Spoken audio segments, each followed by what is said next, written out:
ഞാൻ പറഞ്ഞാൽ ഈ ചർച്ച കൊണ്ട് ആകെ ഉണ്ടായത് എന്താണ്? ഒരു ഇൽത്തിസാമിയായ ബന്ധം അതിന് വിട്ടുപോകില്ല. വീരപ്പം എന്ന് പറഞ്ഞാൽ എല്ലാവർക്കും ഓർമ്മ വരും കാട് എന്നതുപോലെ കാന്തപുരം എന്ന് വരുമ്പം ഇനി എല്ലാവരുടെ മനസ്സിലും എല്ലാവരുടെ കേൾവിയിലും നിമിഷപ്രിയ. അത് തിരിച്ചങ്ങോട്ടും ഇങ്ങോട്ടും ഇതാണ്. അന്റെ ശേഖനെ കേട്ടാലും കണ്ടാലും എന്താ ഓർമ്മയില്ലേ? ഏപിസ്ഥാൻ ഞാൻ പറഞ്ഞില്ല. അന്റെ ശേഖനെ കണ്ടാലും കേട്ടാലും ആദ്യം ഓർമ്മയില്ലേ? ആ ഗ്ലോബൽ വില്ലേജിൽ നിങ്ങൾ തെണ്ടിയല്ലോ. സകല അവർത്തും മറക്കാത്ത പെണ്ണുങ്ങളെയും ആണുങ്ങളെയും കൂടെ സ്വന്തം പെണ്ണുങ്ങളെ കൂട്ടിക്കാണ്ട് ഇങ്ങനെ തെണ്ടി നടന്നല്ലോ, കയ്യും പിടിച്ചിക്കാണ്ട്. അതാണ് ഓർമ്മയില്ലേ? മാത്രമല്ല ആ റെയിൽവേ സ്റ്റേഷനിലൊക്കെ അവർത്തും മറക്കാതെ മുടിയും കാട്ടി, മാത്രമല്ല കാലിന്റെ മുട്ടിന്റെ ഇവിടെ നേരടിച്ച വസ്ത്രം ധരിച്ചിങ്ങനെ നടക്കുന്ന രംഗണ്ടല്ലോ, ആ രംഗ ഓർമ്മയില്ലേ? ഏപിസ്ഥാനെ പറ്റി പറയുമ്പോൾ ഓർമ്മ വരും. എങ്ങനെ ഓർമ്മയില്ലേ? യമനിൽ ജയിലിൽ കുടുങ്ങിയ പെണ്ണ്, ആ പെണ്ണിനെ ഗവൺമെന്റ് പോലും രക്ഷപ്പെടുത്താൻ നോക്കിയിട്ട് കഴിഞ്ഞില്ല. വധശിക്ഷ വിധിച്ചു. വധശിക്ഷയ്ക്ക് 2-3 ദിവസം മുമ്പ് ഉസ്താദിന്റെ ഉസ്താദ് ഇടപെട്ട് എന്താക്കി? ആ പെണ്ണിനെ രക്ഷപ്പെടുത്തി. ആ നിമിഷപ്രിയ എന്ന് പറഞ്ഞ പെണ്ണ് ജയിലിൽ കുടുങ്ങിയപ്പം 6 കൃഷിക്കാരൻ്റെ നേരത്തെ കാന്തപുരമാണ് രക്ഷപ്പെടുത്തിയത്. ആ നേരത്തെ കാന്തപുരസ്ഥാനം എല്ലാവരും ഓർക്കും. മനസ്സിലായോ? നേരെ മറിച്ച് അന്റെ ശേഖരം കണ്ട മറ്റൊരു ഓർമ്മയില്ലേ? ആ തെണ്ടിന്റെ ഒരു മാപ്പിളാർക്ക് പറഞ്ഞ പെണ്ണിനെ നോളെ ഏതെങ്കിലും മാപ്പിളാര് എന്നിട്ടല്ലേ മൂലൂര് എന്നിട്ടല്ലേ ശേഖ് എന്നിട്ടല്ലേ വലിയ ഒരു സാധാരണ ആൾക്കാർക്ക് ചേർന്ന പണിയാണ് എന്റെ ശേഖ് നടത്തിയത്. കുഴപ്പമില്ലാത്തവനെ അതാ എല്ലാവർക്കും ഓർമ്മയില്ലേ? ഏപിസ്ഥാനം ആ പെണ്ണിനെ രക്ഷപ്പെടുത്തി. ഇവിടെ ആർക്കും കഴിയാത്ത കാര്യം. കേന്ദ്ര സർക്കാർ ആയാലും ഇവിടുത്തെ രാഷ്ട്രീയ സാമൂഹിക സാംസ്കാരിക മേഖലയിലെ സർവ്വ ആളുകളും കൊല്ലങ്ങളോളം ഇടപെട്ടിട്ട് തീരുമാനമാകാത്ത കേസ് കാന്തപുരം ഇടപെട്ടുകൊണ്ട് മണിക്കൂറുകൾ കൊണ്ട് രക്ഷപ്പെടുത്തിയിട്ടുണ്ടെങ്കിൽ ആൾക്കാർ ഓർക്കട്ടുള്ളൂ. അത് ചരിത്ര ലിപിയിൽ സ്വർണ്ണ ലിപിയിൽ എഴുതപ്പെടേണ്ട സംഗതിയാണ്.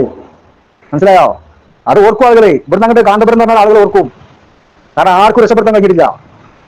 കേന്ദ്രം എത്ര സജ്ജീകരണ കേന്ദ്രം പോലും കൈമലർത്തി, ഞങ്ങൾക്ക് നിന്നും ചെയ്യാനില്ല. സർവ്വ പ്രതീക്ഷയും നഷ്ടപ്പെട്ടു. കൊലക്ക് മുന്നിലേക്ക് കൊണ്ടാൻ നിൽക്കുന്നുള്ളൂ. ഇനി അടുത്ത് കൊലയാണ്, വേറെ മാർഗമില്ല. എല്ലാ ഭാഗവും അടഞ്ഞു.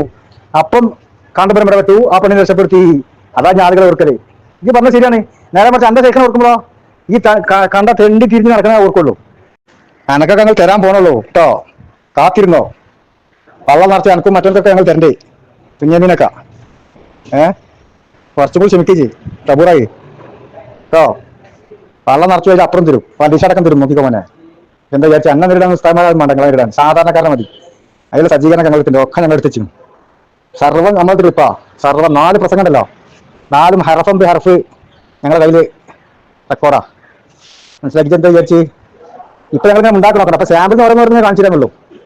മാലപ്പടക്കത്തിന് തിരിച്ചു ഞങ്ങൾ ക്ലിപ്പിന്റെ മാലപ്പടക്കത്തിന് ഇതേമാതിരി ഇങ്ങനെ ഒരു സാധാരണക്കാരെ കൈകാര്യം ചെയ്ത് വലിയ തലികടി കെട്ടി വെച്ച പണ്ഡിതനാണ്, വലിയ ചരിത്ര പണ്ഡിതനാണ് നടക്കുന്ന ആളെ ചെയ്യും. അതൊക്കെ കെട്ടി തേങ്ങ ക്വാളിറ്റി അറിയാം. എനിക്കൊരു ചുക്കും അറിയില്ല. ഈ തനി മൊയന്താന്നുള്ളത് വേറെ ആർക്കറിയാത്തേ. വലിയ ആളായിക്കണം ഏപിസ്ഥാന ഇതാക്കാൻ നിൽക്കുക. അന്റെ ശേഖരം പോലെ ഓണമാക്കാൻ കഴിയും മൊയന്ത ആദ്യം. ഓനിപ്പം എന്റെ നാത്തൂനിപ്പം മറക്കലുണ്ടോ? തലയും മുടിയൊക്കെ അവിടത്തൊക്കെ മറച്ചിട്ടുന്ന പോലെ ചോദിച്ചാലെന്തി വെല്ലിരുന്നൊക്കെ പോയില്ലേനോ ഇരുന്ന് ഒന്ന് പറഞ്ഞിട്ടാലെന്തി താത്താനോട് എന്റെ ഓളെ കൊണ്ടൊന്ന് പറപ്പിച്ചാലെന്തി. മനസ്സിനോട് ഇറങ്ങിയെടുക്കാൻ വയ്യ ആ കോലത്തിൽ നടന്നിട്ടില്ലേ.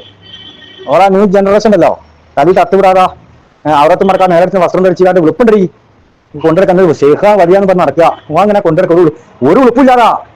ആ ഫോട്ടോ എടുക്കുമ്പോ ആര് ഫോട്ടോ എടുത്താലും ആ ഫോട്ടോ എടുക്കുന്ന സമയത്ത് തന്നെ എന്താ തലി തട്ടില്ല, മുടിക്കെ കാണണേ, കാല് ഫുള്ള് കാണണേ, കാലിന് മുട്ടിലേക്ക് ഇപ്പൊ നേരടിച്ച് കാണണേ. എന്നിട്ട് ഓനെ ഉളുപ്പില്ല തുപ്പിയിട്ട് കാണ്ട് ഓ സുന്നത്തൊക്കെ എടുത്തിക്കണേ തുപ്പിയിട്ട് കാണ്ട് ഓള് ഫർവർ എടുത്തിട്ടില്ല. വലിയ ശേഖ് പോറാവുന്ന കേൾക്കാതാ മിണ്ടി പോകരുത്. ഞങ്ങളെ മുന്നിൽ വരരുത് ശേഖാന്ന് പറയാണ്ട്. വേറെ ഒരുപാട് ആൾക്കാർ നമ്മൾ കണ്ടിട്ടുണ്ട്. ഇജാതിയിൽ സാധനത്തിന് നമ്മൾ ഇതുവരെ കണ്ടിട്ടില്ല. മനസ്സിലായി? ഏത് കളത്തിരിക്കത്താലും കുറച്ചെങ്കിലും ഉളുപ്പും മാനൊക്കെ ഉണ്ടാവും. ഇതൊരു ഉളുപ്പും മാനില്ലാത്ത ഇതാ കണ്ടാലേ ഞങ്ങളെ ശേഖ് ഇതും പഠിപ്പിക്കണേ. കരണ്ടെങ്കിൽ ഇൻഷാ അല്ലാഹ് കയ്യൊന്നുമില്ല.